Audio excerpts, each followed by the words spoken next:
Hello guys, कसे आहेत सगळे? तुम्हा सर्वांचं स्वागत आहे माझ्या ब्लॉगमध्ये परत एकदा. तर मॉर्निंगची सुरुवात किचन पासून स्टार्ट झाली. त्यानंतर अज्जूला टिफिन वगैरे दिला आणि हेल्मेट दिला जाताना त्याला आठवणीने. त्यानंतर मग विचार केला की मी आज साफसफाई थोडंसं करते, कारण पलंगाच्या आत खूप पसारा झालेला, खूप जास्त झालेला. त्याला आवरून ठेवायचा मी प्रयत्न केला. आणि त्यानंतर मग मी या व्हिडिओमध्ये तुम्हाला आज फक्त कामच दिसणार आहे माझे, कारण मी बेडरूम मध्ये थोडं साफसफाई केली, झाडपूस केली. फक्त बेडरूम मध्ये केली कारण माझा टाइम याच्यातच गेला. अजून एक गोष्ट केली आहे मी, ती तुम्हाला मी नेक्स्ट ब्लॉग मध्ये नक्की दाखवणार.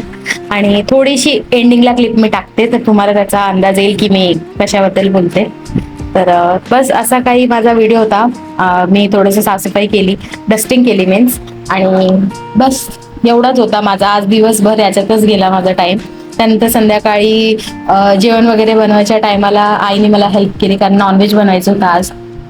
तर आईने नॉनव्हेज वगैरे बनवलं, आईने कापून वगैरे दिलं, मी मसाला वगैरे भाजून दिला. चपाती, भाकरी आणि भात मी बनवून घेतला आणि लास्टला भाजी आईने बनवली. आणि त्यानंतर मग मी मशीन वगैरे लावून घेतली स्वयंपाक वगैरे झाल्यानंतर.